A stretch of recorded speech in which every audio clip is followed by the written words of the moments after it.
Hello friends, Umiya ફૂડમાં તમારું સ્વાગત છે। તો આજે આપણે બનાવીશું વેજીટેબલ પિઝા। તો એ માટે મેં અહીંયા કેપ્સિકમ, ટામેટું, કાંદો અને કોબીજ આ 4 વેજીટેબલ લીધા છે। હવે આપણે પિઝા ઇન્સ્ટન્ટ જ પિઝા સોસ બનાવીશું। તો એ માટે મેં અહીંયા 1 વાટકી ટોમેટો કેચઅપ લીધું છે। એમાં આપણે 1 ચમચી નાની ચમચી જેટલો ઓરેગાનો એડ કરીશું ને મિક્સ કરી લઈશું। તમે ચીલી ફ્લેક્સ પણ નાખી શકો, પણ આપણે મસાલો થોડો સ્પાઈસી બનાવશું એટલે આમાં મેં એકલો ઓરેગાનો જ એડ કર્યો છે। આ રીતે આપણે સરસ મિક્સ કરી લઈશું। એટલે આપણો તમે આમાં લસણની ચટણી પણ એડ કરી શકો। આપણો આ પિઝા સોસ તૈયાર છે। હવે આપણે ઉપરનું સ્ટફિંગ બનાવીશું। તો સ્ટફિંગના વઘાર માટે મેં અહીંયા એક પેનમાં 1 ચમચી ઓઇલ તેલ અને 1 ચમચી બટર લીધું છે। તમે એકલું બટર પણ લઈ શકો। બટરનો આમાં સરસ સ્વાદ આવે છે એટલે મેં 1 ચમચી તેલ અને 1 ચમચી બટર લીધું છે। એને આપણે ગરમ થવા દઈશું। તો આપણું તેલ ને બટર ગરમ થઈ ગયું છે। હવે મેં અહીંયા કાંદો લીધો છે, 2 મીડિયમ સાઈઝના કાંદાને આ રીતે કટરમાં ક્રશ કરી લીધા છે, એ એડ કરી લઈશું।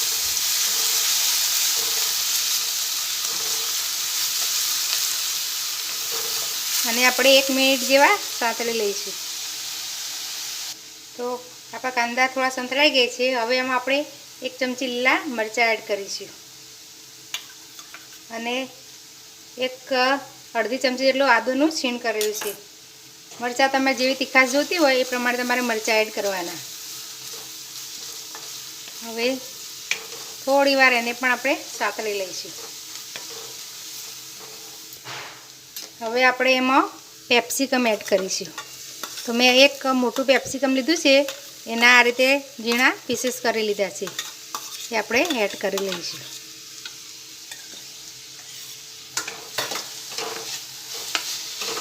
એને પણ આપણે થોડી વાર સાંતળી લઈશું, થોડા ચડવા દઈશું। તો આપણા કેપ્સિકમ પણ સતળાઈ ગયા છે। હવે એમાં આપણે ટામેટું એડ કરીશું। તો ટામેટા મેં 2 નાના ટામેટા લીધા છે, એને પણ મેં ઝીણા પીસ કરી લીધા છે। એને પણ આપણે સાંતળી લઈશું।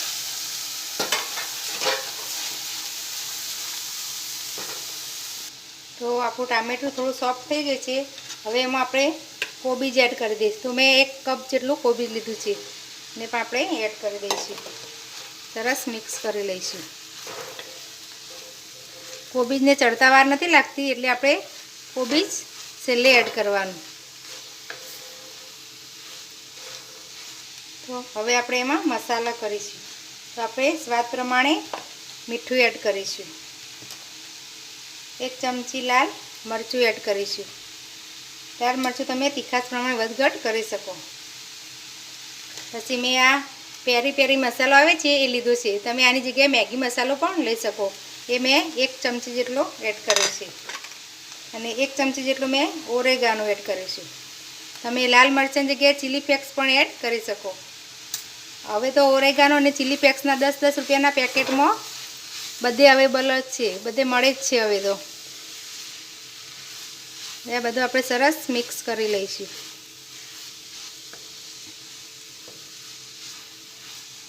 આપણે થોડી હળદર એડ કરીશું, વધારે નહીં એડ કરીએ, ચપટી જેટલી જ હળદર એડ કરીશું। બધું મિક્સ કરી લઈશું ને હવે થોડી વાર આને ચડવા દઈશું। હવે એને ઢાંકણ ઢાંકી થોડી વાર ચડવા દઈશું। હવે આપણે ચેક કરી લઈએ। તો આપણી કોબી પણ સરસ સોફ્ટ થઈ ગઈ છે। હવે એમાં આપણે 2 મોટી ચમચી જેટલો ટોમેટો કેચઅપ એડ કરીશું। ટોમેટો કેચઅપ લાસ્ટમાં એડ કરવાનું, જ્યારે આપણે સબ્જી ચડી જાય પછી એડ કરવાનું। મિક્સ કરી અને થોડી વાર ફૂલ ગેસ પર આપણે થવા દઈશું। ગેસ ફૂલ કરી દેવાનો અને થોડી વાર એને તો થોડું પાણી એનું બળી જાય।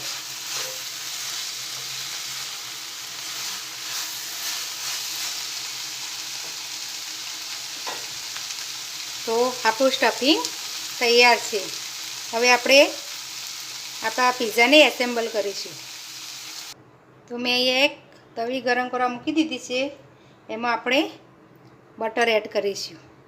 આ રીતે આપણે બટર આખી તવીમાં લગાવી દઈશું. હવે આ જે માર્કેટમાં પિઝા બેડ મળે છે તૈયાર, એ મેં પિઝા બેડ લાવીશું. તો એને આપણે શેકી લઈશું. પહેલાં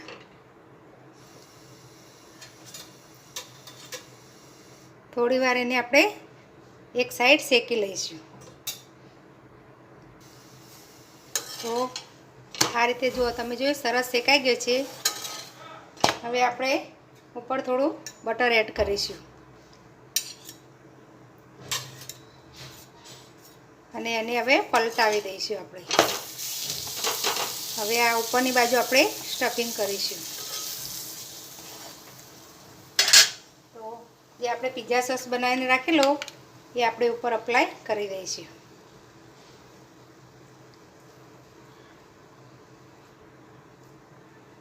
આ રીતે આપણે આખી બેડ પર જ પિઝા સોસ અપ્લાય કરી દઈશું.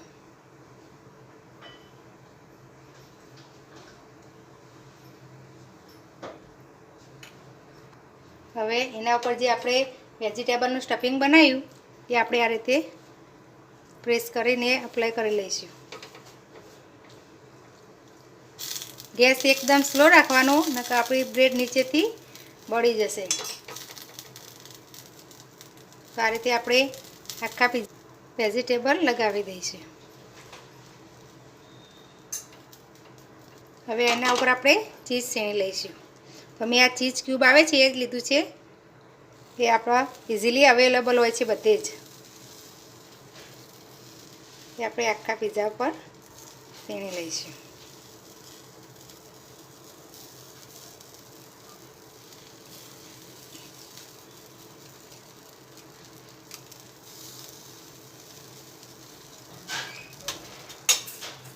હવે એના ઉપર આપણે થોડા ટામેટાં અને કેપ્સિકમ એડ કરી દઈશું. આ રીતે ઉપરથી આપણે થોડા ટામેટાં અને કેપ્સિકમ એડ કરી દઈશું.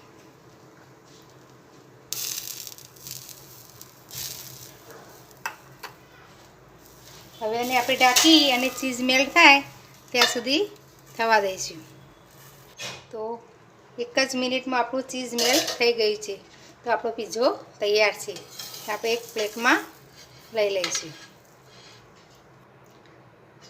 તો આપણું ચીઝ મેલ્ટ થઈ ગયું છે. એક જ મિનિટમાં જ આપણું ચીઝ મેલ્ટ થઈ ગયું છે. હવે આપણો પિઝા તૈયાર છે. તેને આપણે પ્લેટમાં લઈ લઈશું. તો હવે એને આપણે કટરથી કટ કરી લઈશું. આ રીતે આપણે કટ કરી લઈશું. તો મેં કટ કરી લીધા છે. તમે જોઈ શકો છો એકદમ ક્રિસ્પી અને બજારમાં મળે એવા આપણા પિઝા તૈયાર છે. તો એને તમે સોસ સાથે પણ ખાઈ શકો. જો તમને આ મારી રેસીપી ગમી હોય તો મારા વિડીયોને લાઇક, શેર અને મારી ચેનલને સબસ્ક્રાઈબ જરૂર કરજો. ફરી મળીશું આવા નવા વિડીયો સાથે. ધન્યવાદ.